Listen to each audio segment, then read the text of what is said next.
ఏ మాపి తెత్తా ఇది ఎత్తా అదెత్తా అంటాడు. మాపి లేదు ఏం లేదు. బ్యాంకులో పోయి చూపెడితే మేము మాఫియే కాలే అంటాడు.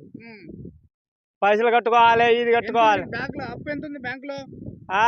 లక్ష ఉండే 1,90,000 ఉండే 2,00,000 రేట్ చేసింది. అంటే 2,00,000 మాఫీ తెస్తా అంటాను. ఇవి అసలే తెత్తలేడు అన్న. ఏం లేదు. పోయి 2 సార్లు 3 సార్లు చూపెట్టిన ఏంది బ్యాంకులో మాఫీ. నీళ్ళు కట్టలే అంత మాడిపోయినట్టుంది. ఏమైంది? కాలం అయితే లేదు ఏమైతే లేదు అన్న. నీళ్ళు లేవు, కాలువలో నీళ్ళు లేవు, కాలువలో నీళ్ళు లేవు, ఏం లేవు. దండగా ఇయ్యడు. వ్యవసాయమే దండగా.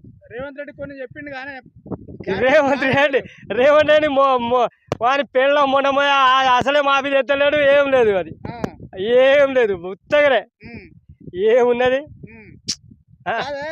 ఇప్పుడు వాళ్ళు కొన్ని గ్యారంటీలు చెప్పిళ్ళు. గ్యారెంటీ ఏం అని చెప్పిళ్ళు. ఏం లేదు.